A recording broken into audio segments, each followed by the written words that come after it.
everybody, thank you for being here and coming to class. Today's class is going to be a class for people with somatic OCD.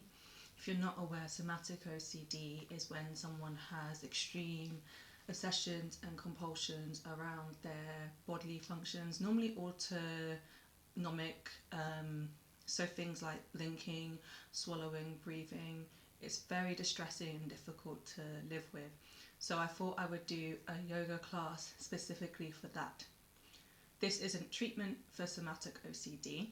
This is just another alternative if you're living with it and you want to try something different to help you look at things a different way. Now, as a yoga teacher, I don't practice within a Western framework of mental health. So if you're quite loyal and adhere to that, then this is the time for you to check out. But as a yoga teacher, I adopt a non-Western ethos to approaching mental health. So first thing we need to do is understand how we're perceiving OCD and what exactly a non-Western approach and a yogic approach to obsessive compulsive disorder would be. So in the Western model, you have the mind and you have the body, and they're completely separate. And there's emerging like the wars online about what to eat, etc., etc. But in non-Western practices, there is no separation between the mind and the body. Now, specifically in yoga, we understand our existence as being the 5 koshas. It's also known as the 5 bodies, the 5 layers of existence. This is called the panchakoshas. So what are the panchakoshas? So the first one is your food body, annamaya kosha. This is your physical body here. The next one would be your manomaya kosha, which is your mind. That's your mental layer of existence. The next one we have the pranayama kosha. This is your vital energy, your energy body. Now prana is life force.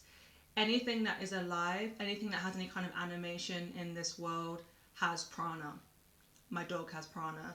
Trees have prana. Anything living has prana. It is life force. It is a separation between anything living and anything without life. And then we have our vijnanamaya kosha. This is your wisdom layer, your higher energy layer. Now, this is also known as your gut feeling, but this is where we cultivate wisdom and understanding. And then the last one is your anandamaya kosha. This is your bliss body. This is, I guess, something we associate with samadhi. Don't worry about it, that's for another video if you're a complete beginner to this. This is your collective body. This is the whole universe and everything in existence. It's the whole universe. So when we understand mental health in the context of these 5 koshas, obviously we have the manomaya layer, but everything is interconnected. Think of these koshas like a Russian doll. So you have starting from the bliss body going all the way down to your physical body. So actually your physical body is the last kosha and your mind is bigger than your physical body. So your manomaya layer is here and your annamaya layer is here, it's smaller. Now, if we think in the context of mental health, when we think about yoga, we have something called Vrittis. And a Vritti is simply a fluctuation. So a fluctuation in your mind. But these fluctuations can occur in any of the layers, right? So when you have a fluctuation in your mind, for example, in terms of OCD, you have this pervasive thought. This can also trickle down to other layers. So it can affect how you breathe. So that would affect your pranamaya kosha. And then it also affects your annamaya kosha, your food body, because it might make you more stiff and resistant. So basically these fluctuations can have a knock-on effect to all your other layers of existence. Well, they do, because everything is interconnected and everything is one. So when we think about OCD, I try not to label it in terms of yoga, but I just simply call anything that I'm feeling as discomfort as a vritti. And I acknowledge that. Now, with OCD, we have the compulsion to resist and stop that vritti. But what we're aiming for in yoga is having the courage to be in harmony with ourselves and these vrittis. It's kind of like you start to study them. There is a limb, I don't want to confuse anyone too much, But in terms of yoga, a limit, I guess, would be known as a principle. You know, things you undertake when you study yoga. And one of these principles is called self-study, swadhyaya. I probably pronounced that really terribly, I'm really sorry. I'll get better at my pronunciation. But basically, over time, you develop courage and confidence, and you're able to be with yourself. Now, the aim isn't to achieve this guru-like, calm, goddess-like state of being. Not at all. And that's kind of how Western yoga is sold. Like, I'm giving you an experience for you to feel calm and wonderful.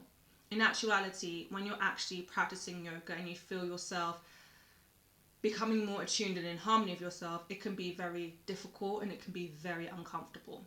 It can be very unpleasant. So it's okay to stop your practice, your sadhana, and come back to it.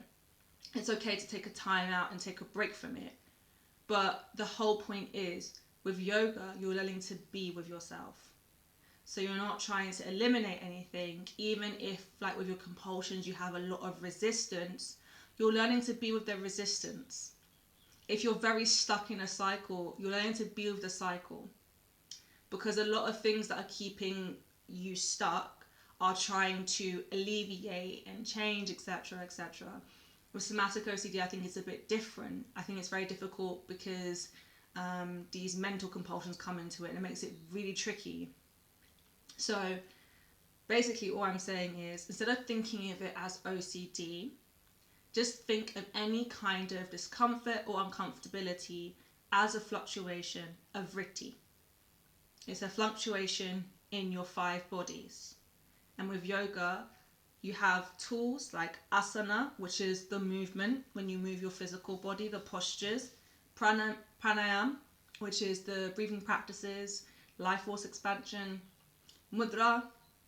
These can be hand gestures, things like bandha. We won't cover bandha, it's a bit of an advanced practice. I don't feel comfortable teaching it on YouTube without supervision.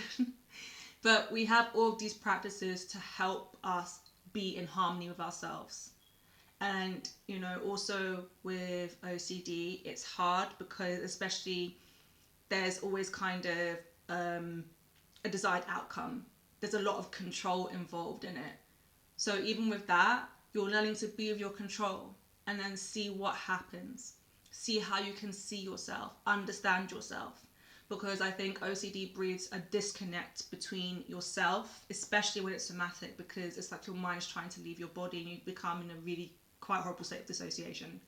So today we're going to do something that is actually the foundation of yoga. And I'm pretty sure Indian yoga teachers will know about this, but I don't think I've ever actually seen it done in a Western context. And it's probably because it's not very Instagrammable or exciting to look at. But this is the foundation of yoga. This is called the parwanmukhtasana series. Parvan means wind or life force. So that's your prana. Think of your prana as your sense of being. It's your pure consciousness, but it's your sense of being and your sense of self. Mukt means release. Mukt means release, so open. And asana is movement or posture. So it's prana or wind releasing posture. So that means you're trying to remove blockages in your prana. So when we do get fluctuations in our vritti and we have all these ongoing side effects in all of our other layers, this series, when practiced many, many times, is to help release those blockages and eventually to put us in a state of, and eventually to help the body feel more relaxed. So when we're doing these postures, it signals to our minds to relax.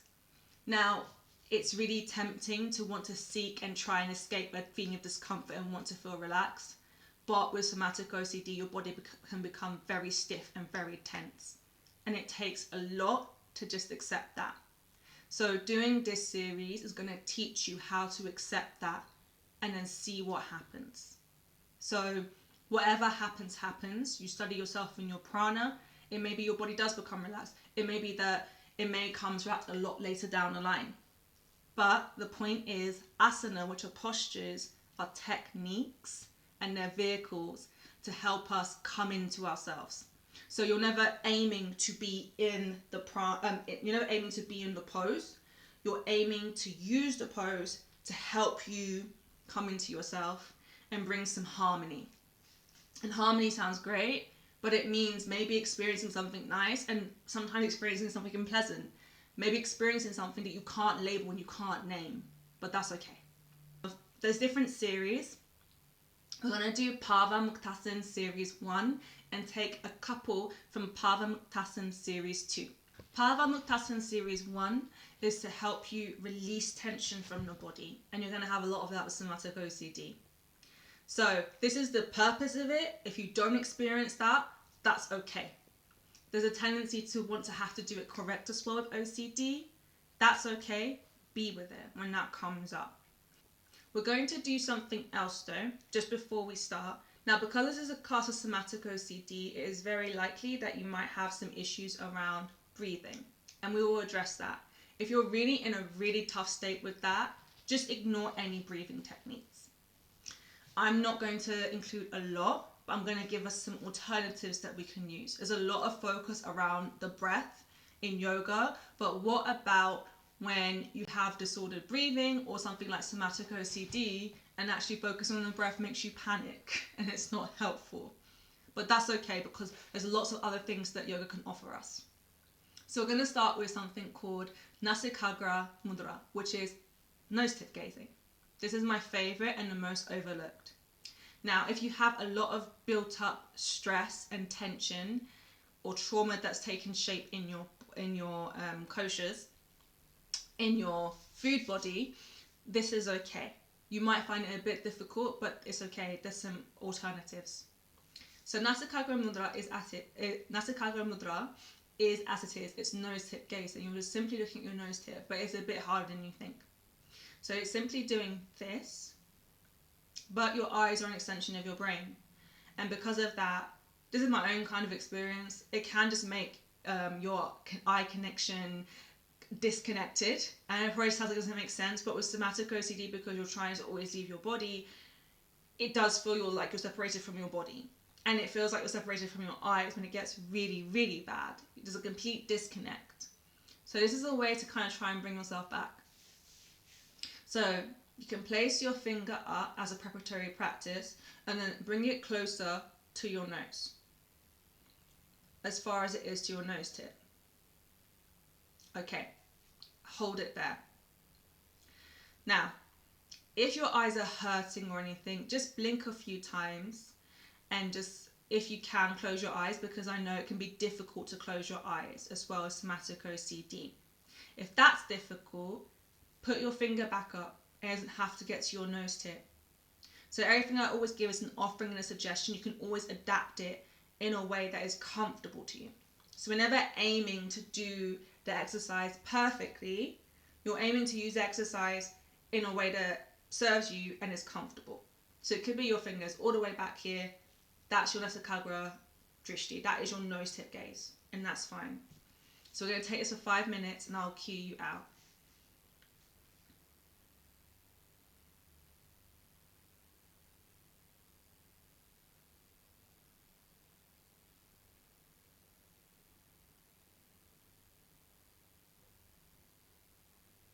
You might get some sighs.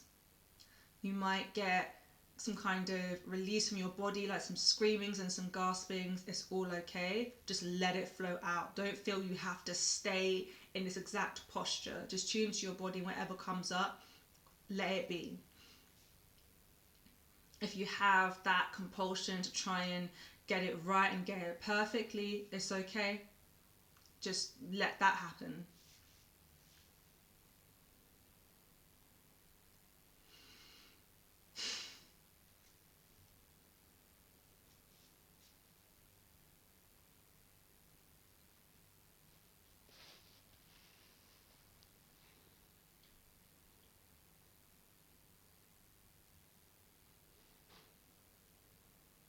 If you feel stuck, it's okay.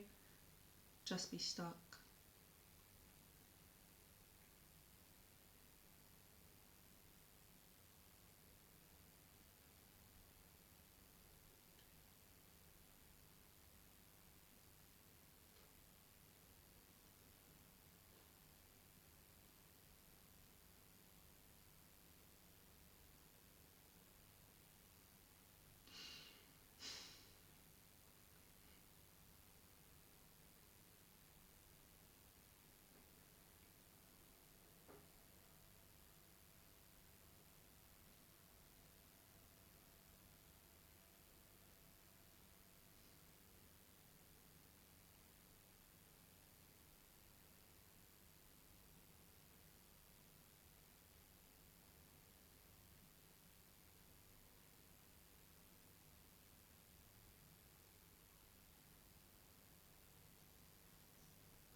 Okay, and slowly take your gaze away.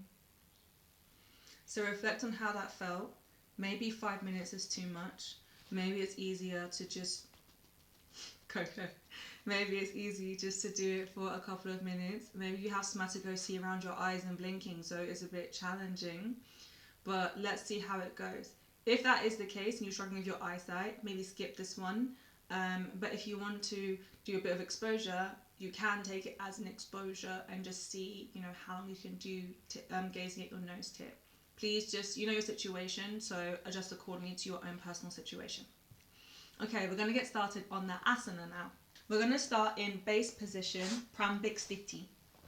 So I'm going to be using Sanskrit in these classes, but my Sanskrit isn't great and I'm still learning, so bear with me. I'll put the names of the asana in the description box, or I'll put them on screen as well. So we're going to start in pranayama. This is called base position. So it's simply sitting and then taking your palms, placing them behind you, the fingertips facing forward, and just sit in the base position. Sometimes it's a bit hard to do because if your body's been extremely stiff and you've been scared of your body, even something like this is difficult and challenging. Okay, so you're going to stay here. Now, a bit of anatomy now. So think about your pelvis, which is the center of your body. That always helps if you can orientate yourself. And you're going to just push your back, your pelvis in. So it's like basically just tilting it forward and straightening your back. So then place your palms behind you, and that makes it a bit easier. So you're just extending your back up to naturally just make that a bit easier. Okay, we're going to start with some toe bending. So you're going to bend the left toes down and up. With the parwanmukhtasana series, you do each movement 10 times. Okay, so it's meant to be, the aim of it is to bring awareness to the parts of your body.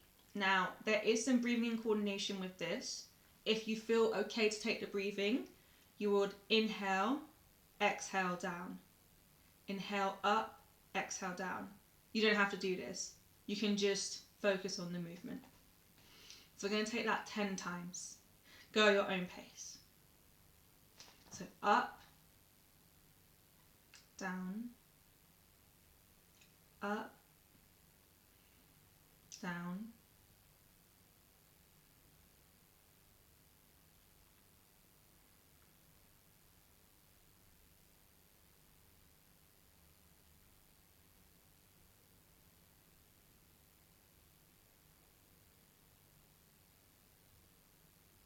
beautiful.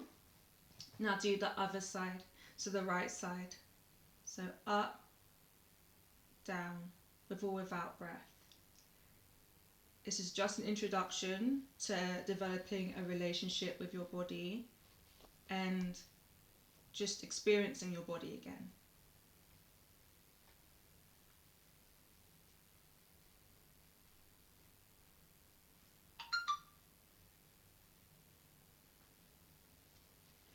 Okay, wonderful. Now we're going to move on to our ankles. We're going to go on to ankle bending. If it gets a bit difficult placing your palms this way in pranayama, you can just place it on the other side. So everything I take is a suggestion. If it's hard to stay in the asana, adapt accordingly, especially in this class, because it's just about getting to know your body again, okay? So we're going to take the left ankle up and down. And if you're taking inhales and exhales, you inhale up and exhale down. Go slowly. If you are like a bit stressed and your body's tense and you want them to go faster, that's okay too. Just listen to your body, tune into yourself and lead with that, even if it's not comfortable.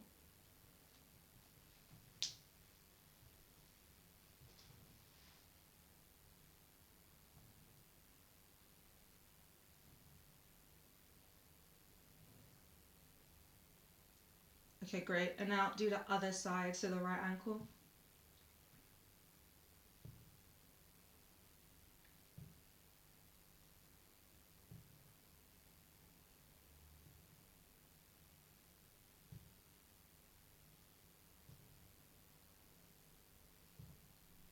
Wonderful.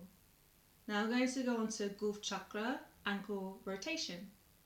So we're going to go clockwise with the left ankle. So simply pushing the toes down, going round, drawing a circle, and up. That's one rotation. So let's do 9 more.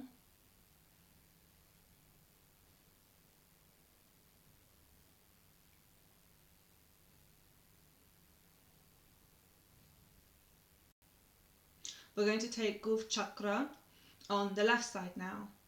So starting from the top. So we're going to take Gulf Chakra from the left side now.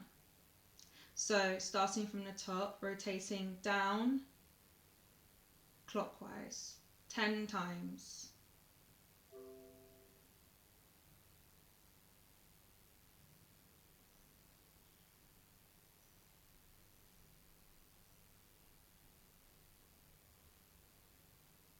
Go at your own pace. And then anti-clockwise 10 times.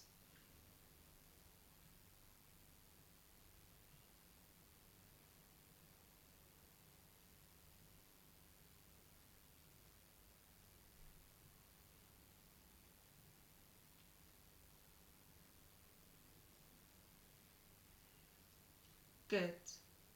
So just focus if you can, because I don't want to say it as an absolute rule, because I know that happens with OCD. If I say focus on your foot, your mind's going to go really, really hard and try and get it perfect. If that does happen, just experience that as well. Experience what you're experiencing.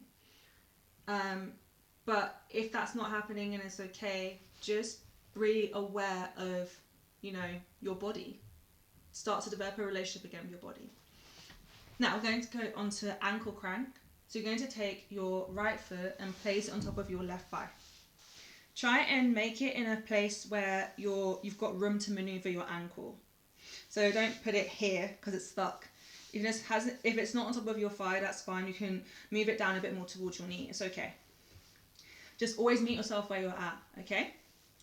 So you're going to take your left hand and then place it in between your toes. And you're just going to move your toes up. So you've got a bend in your ankle and then move it down. If you're breathing, it's inhale up, exhale down. You don't have to do this. So just gently take this 10 times.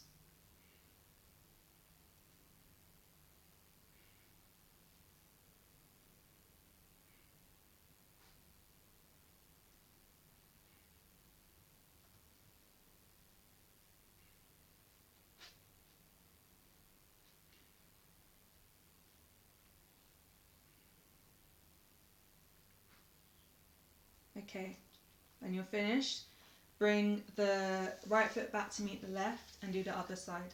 So now the left foot goes in your hand, go on top of the right thigh, leaving enough space. It might feel different on the other side. You have a different relationship with your body on both sides.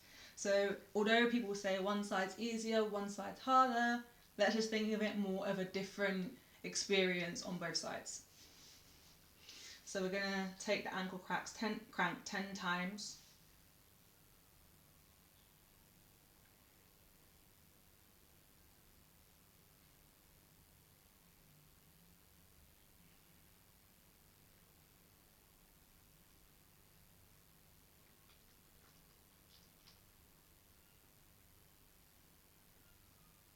Okay, and then when you're finished, bring the left foot back to meet the right. We're now going on to a knee crank. So you're going to be sitting in Pambik Sthiti, that base position. You're going to interlace your fingers and place them underneath the left thigh. So you need to be comfortable because you're sitting with one leg off the ground basically. So you're kind of like holding your thigh towards you, but as far as feels comfortable. You're going to straighten the leg out and then bend it back in. With this one, you inhale, straighten, and exhale, lower. Okay. So we're going to take this 10 times.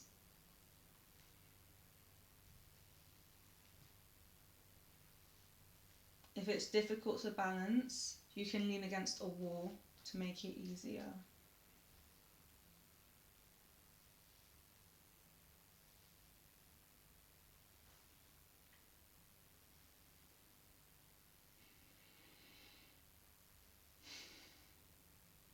If you feel brave enough, you can just try taking a breath. You don't have to. As if you feel strong enough, take a breath with the movement. So it's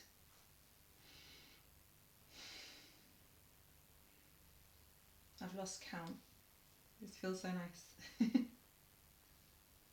Okay, let's do the other side now. 10 knee cranks.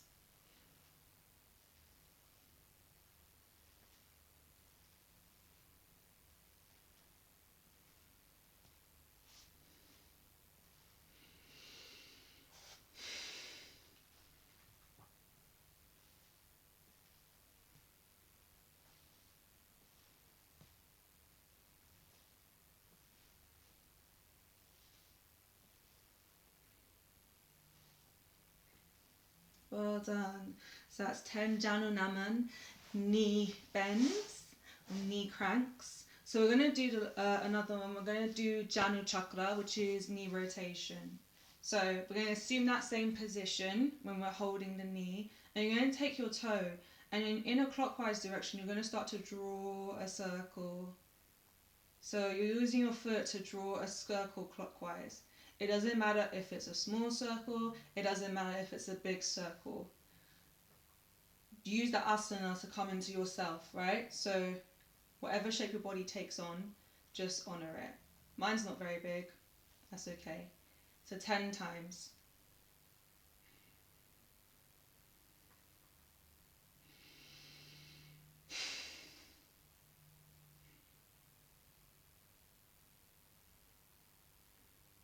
And then knee, Janu Chakra anti-clockwise.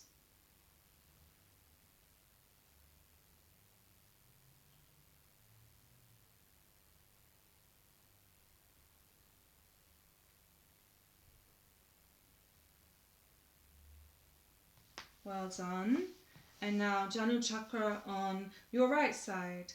So assuming the position clockwise, 10 rotations.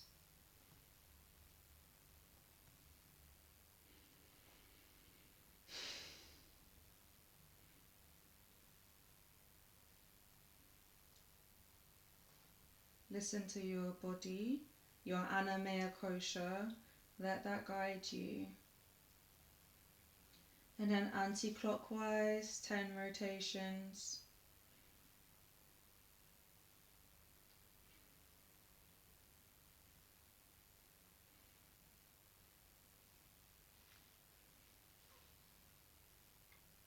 Wonderful. And bring both feet to meet each other. Brilliant. We're going to move on to the next one. Take a moment to swish your knees side to side, because we've been sitting. So just swish side to side with your knees. Good. Come to an easy seat. So legs loosely crossed. We're going to do Mushtika Bandha. So you're just, this is hand clenching. So you're just simply going to open and close. So it's inhale, open, and exhale, close. If your arm's a bit tired, you can hold and go like this. 10 times on the right hand, go.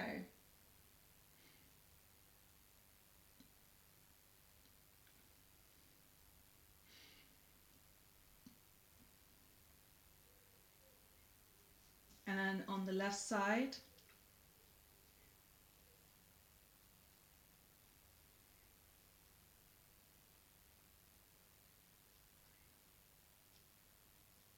Good. Now I'm going to do Mani Bandha Naman, which is wrist bending. So this would be inhale upwards, exhale downwards. 10 times with the right arm, right wrist, go.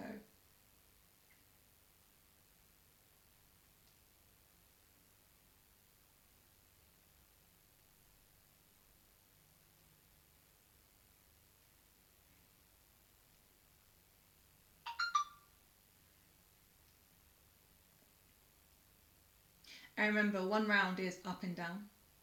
And on the left side, 10 rounds.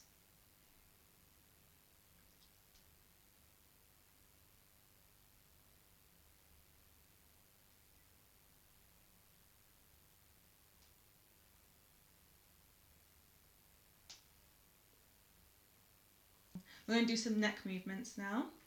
So you're going to go up and down, but we'll start with our chin to our chest. And you're going to go up, down, that's 1 round. Take your chin down to your chest as far as feels comfortable and extend your neck back as far as it feels comfortable.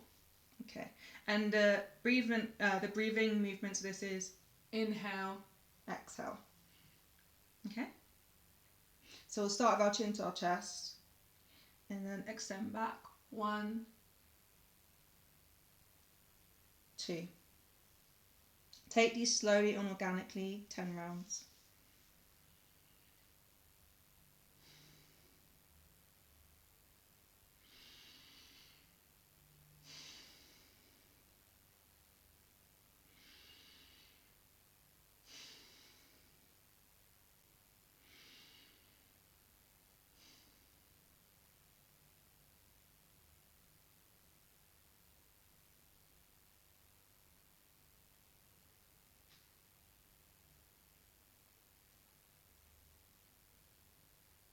Okay, I forgot to mention, if you have disordered or panic around your breathing, when you're doing this one, because you're extending your neck back, your body's going to automatically want to breathe. Now, if you're feeling any kind of restriction within this or panic, and it only maybe goes back this far, then that's how far back you go. You're able to move in accordance with your breath. So if your breath is restricted, you're going to find it harder to move. Don't force it. Be in line with it and then see what happens. Okay. And now we're going to go left to right. And this will be inhale left, exhale right. So you're going to do 10 rounds of this. So starting with your ear, going as far as possible without moving the shoulders. You're going to take your ear to your left shoulder as far as feels comfortable, and then to the right. So 10 rounds, off you go.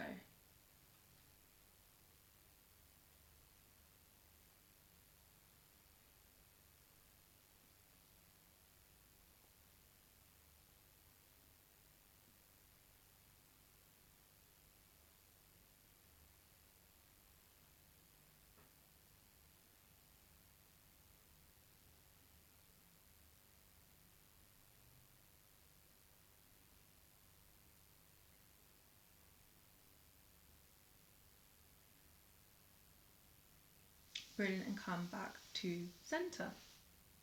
Okay, we're going to do something called rocking and rolling. It's quite fun. To prep, lie on your back and then bend your knees in the air. Interlace your fingers and place it over your left knee, and then extend the right leg down, back to the mat. So you're just going to, as far as feels comfortable, hug your knee in.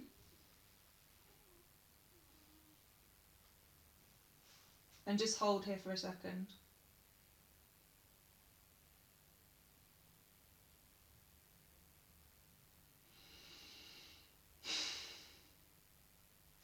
And then switch sides and hold.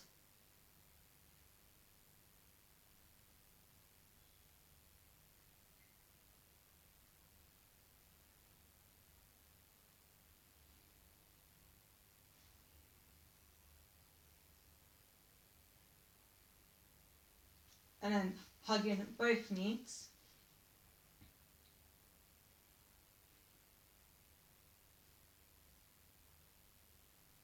Okay, use your weight to rock back up. Hugging both knees. It might be you're able to hug completely like this, or it might be you have a bit of a looser grip around both of your legs. But you're just going to roll back and then roll up. And you're going to do this 10 times. Off you go.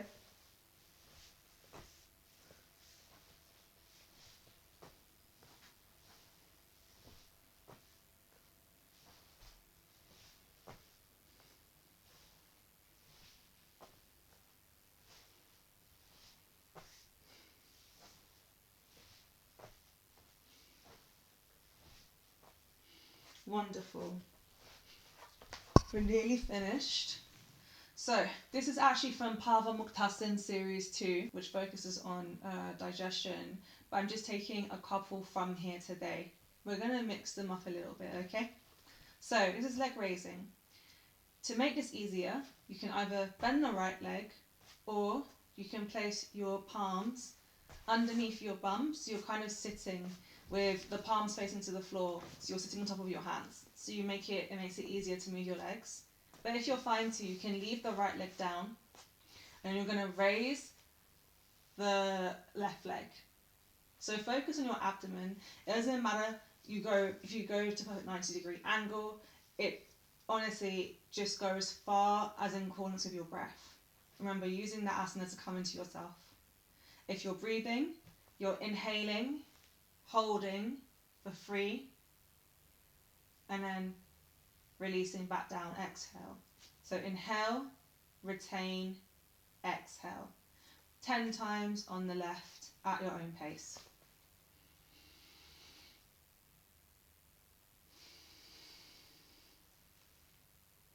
I'm going to take a knee bend.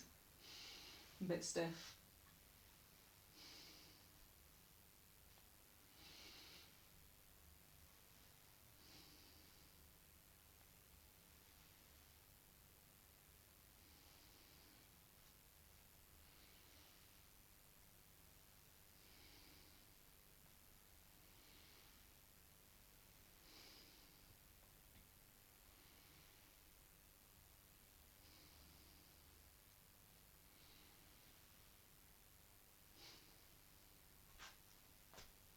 And on the left side, 10 leg raises.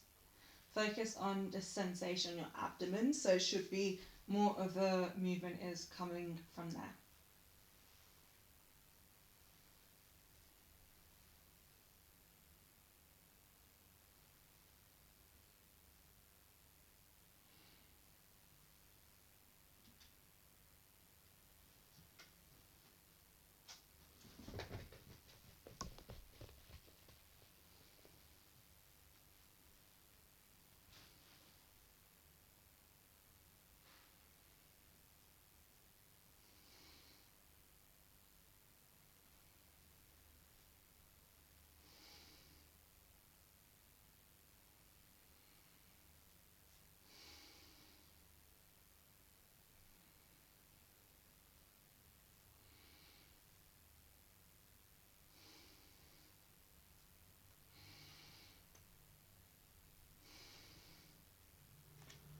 Okay, these are deceivingly strenuous, but it can be with OCD that you want to go faster because you're so tense.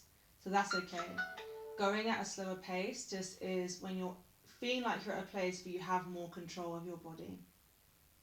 Okay, we're going to do 10 raises with the legs together now.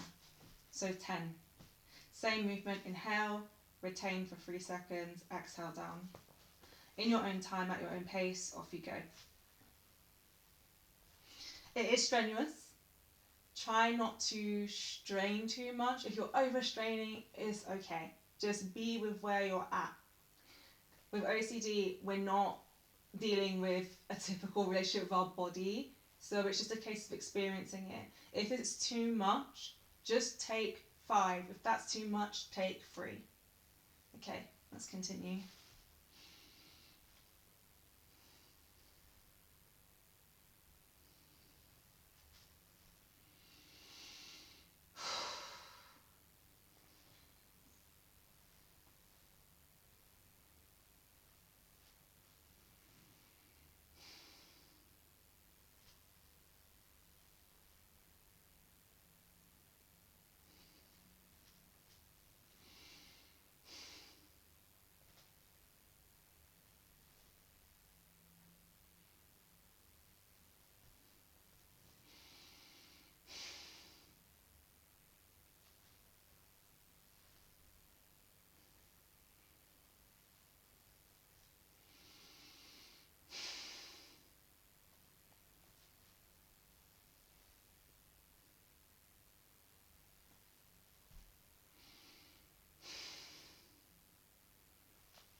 That's surprisingly difficult.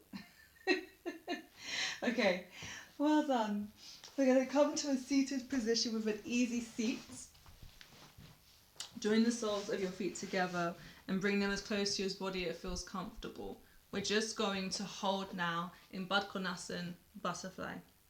Take your thumb and then with the balls of your feet, there's a little dip just below where the balls of the feet are. Press that as an acupressure point. This is meant to send a signal to our body to calm. It may not make you calm, but it's just sending the signal anyway. So we're always just kind of giving input to our bodies and then seeing what happens. And you can just rest.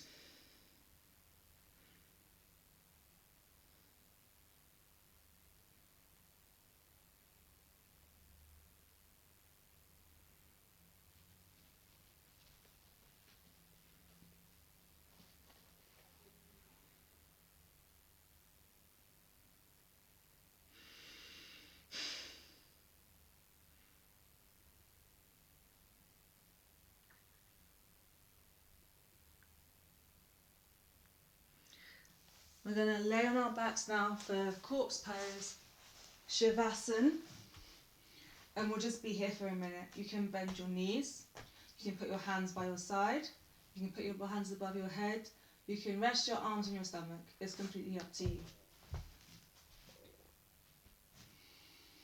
And I'll cue you out when you're ready.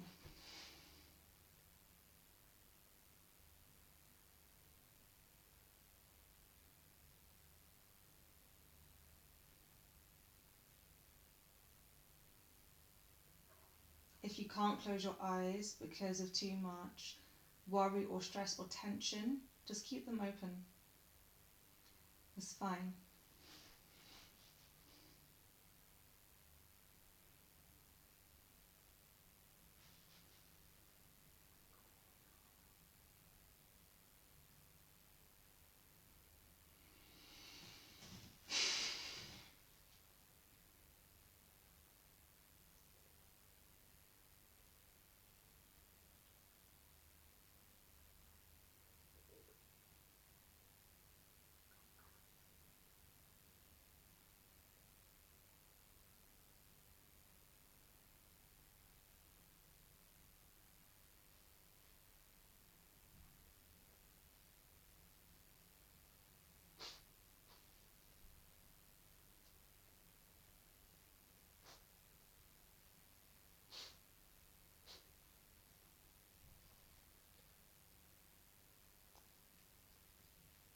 Okay.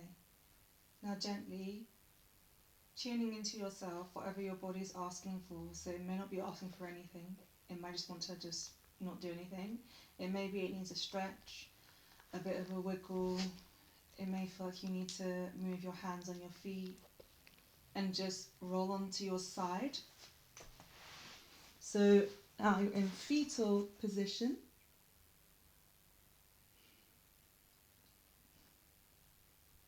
So we're being reborn into the world after our practice.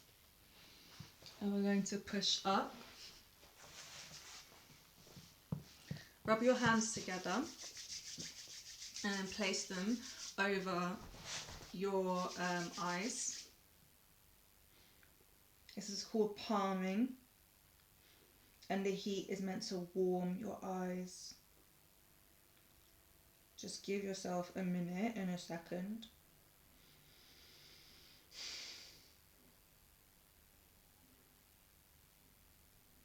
Okay, now join your hands together in a prayer position.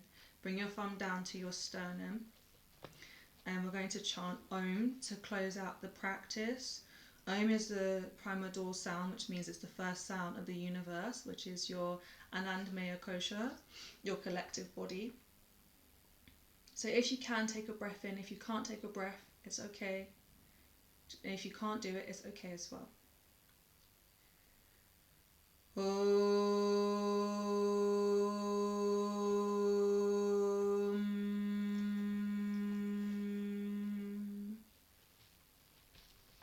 Thank you, and that's the end of today's class.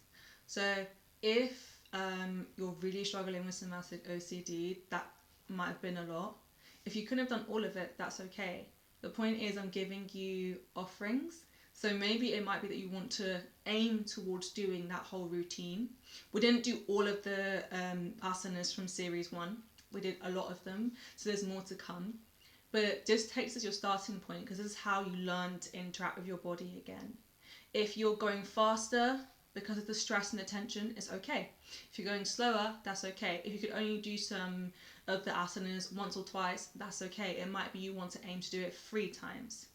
The whole point is you're learning how to be with your body, and if you're at a place where you can, you're learning how to breathe and be with your body.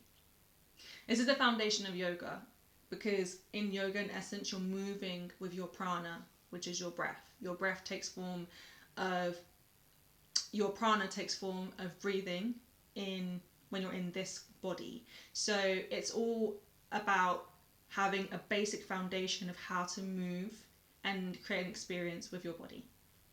So thank you. I hope this is helpful, and I'm going to do some more videos on this. I'm going to do some other ones for just kind of different types of OCD, general OCD, but I think somatic OCD is definitely in a league of its own, and it requires a lot more attention and more specific movements when it comes to yoga. Okay, thanks so much, and take care of yourselves. Bye.